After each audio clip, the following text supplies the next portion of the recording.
इस समय आपको पवन दूत का के विषय में बता रही है। 12 तक के पद आपको हमने पढ़ा दिए, अब 12 से आगे के पद आज पढ़ाएंगे आपको। तो 13 से और 16 तक के विषय में देख लीजिए पहले। साचे ढाला सकल वक्त दिव्य सौंदर्यशाली, सत पुष्पों सुरभ उसकी प्राण संकोशिका है। दोनों कंधे वृषभ से हैं बड़े ही सजीले, लंबी बाहें कलब कर सिए सख्त की पेटिका हैं। राजाओं सा सिर पर लसा दिव्य अपीठ होगा, होगी शोभा होगी वह सूत्र में स्वर्ण के कुंडलों की।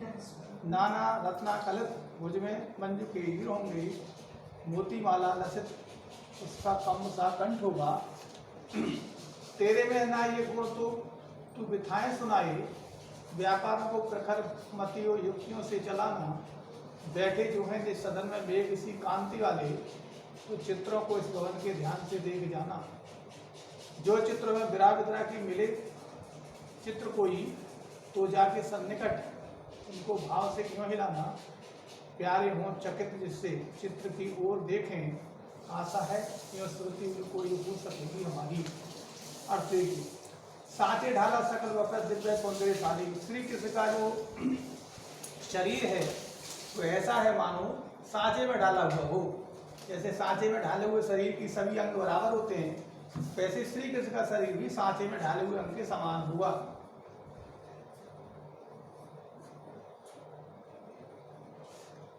उनके शरीर से निकलने वाली सुगंध जो है उत्तम पुष्पों की सुगंध के समान प्राणों को बढ़ाने वाली होगी।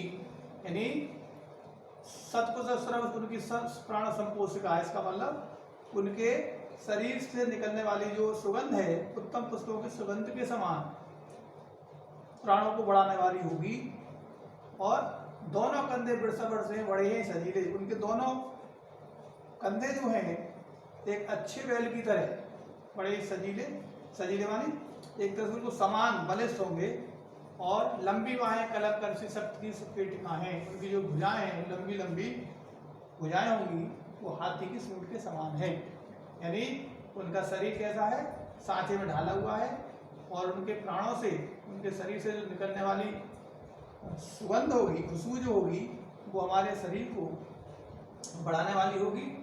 और दोनों कंधे एक अच्छे बैल के समान बराबर होंगे। जैसे शरीर के अच्छे बैलों के जो कंधे बराबर मिलते हैं, श्रेष्ठ होते हैं, बलिष्ठ भी होते हैं, वैसे उनके दोनों कंधे हैं। और उनकी जो भुजाएं हैं वो सूंड के समान, जैसे हाथी की सूंड होती है, शक्ति की पिटारी होती है, वैसी उनकी दोनों भुजाएं भी बड़ी बड़ी हुई। राजाओं से सिर पर लसा, और उनके सिर पर क्या होगा, जैसे राजाओं के सिर पर मुकुट होता है वैसे उनके सिर पर भी राजाओं के समान मुकुट होगा। और शोभा होगी वह सूत्र में स्वर्ण के कुंडलों की, उनके दोनों कानों में सोने के कुंडलों की, सोने के कुंडल सुवायमान होंगे, अर्थात सोने के कुंडल के दोनों कानों की शोभा को बढ़ा रहे होंगे। नाना रत्न कलित भुज में मंज के होंगे, उनके दोनों भुजाओं में विभिन्न प्रकार के सजे हुए बाजूबंद सुशोभित हो रहे होंगे। और मोतियों की माला उनके गर्दन में पड़ी होगी, और उनका जो गर्दन है वो शंख के समान ऊंची गर्दन होगी। ऐसा उनका शरीर की जो संरचना है वो ऐसी होगी। तेरे में ना ये गुण जो तू व्यथाएं सुनाई, हे पवन, यदि तेरे अंदर ऐसी शक्ति नहीं है जो तू उनकी कथा को सुना सके, यानी तेरे अंदर वो विशेषता नहीं है कि जो मैं जो कह रही हूँ उस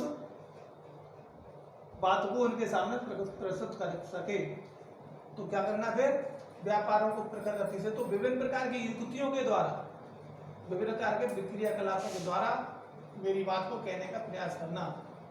बैठे हो जो निसदन में बेबसी कांत वाले, वो अपने घर में, यानी बैठे हो निसदन में अपने घर में बेबसी कांत वाले, यदि बादलों के समान शरीर वाले वो अपने घर में बैठे हों, तो तुझे क्या करना है, सुंदर वर्ण वाले मेरे प्रियतम अपने घर में बैठे हों, तो सबसे पहले तो चित्रों को इस भवन के ध्यान से देखना। नहीं, जो मेरे घर में चित्र टंगे उन चित्रों को तू ध्यान से देख ले। सबसे पहले घर में टंगे सभी चित्रों को देख, और जो चित्रों में विद्या का मिले चित्र कोई, यदि उन चित्रों में तुझे किसी व्यक्ति, विदुर व्यक्ति का, परेशान व्यक्ति का, दुखी व्यक्ति, स्त्री का चित्र दिखाई दे, तो उसे ध्यान से देख, उसके पास जाकर पूरे भाव से हिलाना, तो जाके निकट उनके भाव से हिलाना, उनके पास जाकर उसको हिलाना और प्यारे और चकित जिससे चित्र की वो देखी, जिससे कि वो हिलते हुए चित्र को देखकर आश्चर्यचकित उसको देखने लगे। तो मुझे पूर्ण आशा ही नहीं बल्कि विश्वास भी होगा कि आशा है श्रुति उनको, तो आशा ही नहीं बल्कि विश्वास भी है कि विरह में इसी प्रकार वो भी व्यतीत होंगी। अर्थात इस चित्र को जब मुझे याद आएगी तो मेरी प्रियतम राधा भी इसी तरह से दुखी होगी।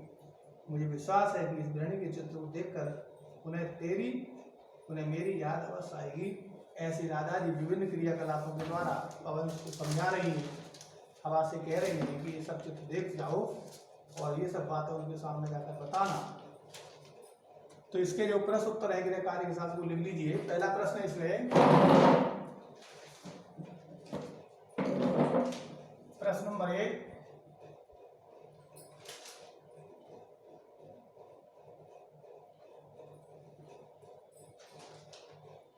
श्री कृष्ण का शरीर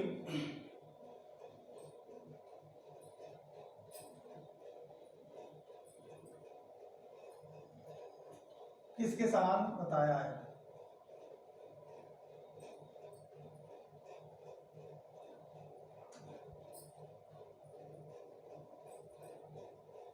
दूसरा, किसके सिर पर राधा जैसा मुकुट है?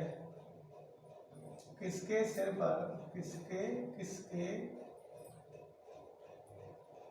पर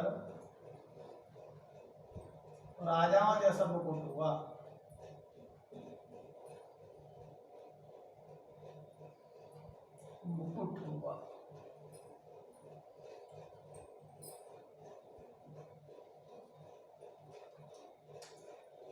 राधा पवन से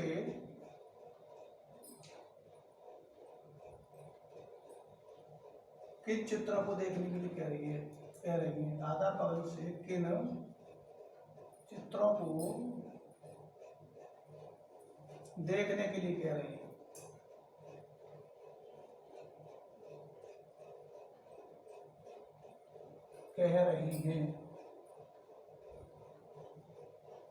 और चौथा प्रश्न है काव्य सौंदर्य के लिए।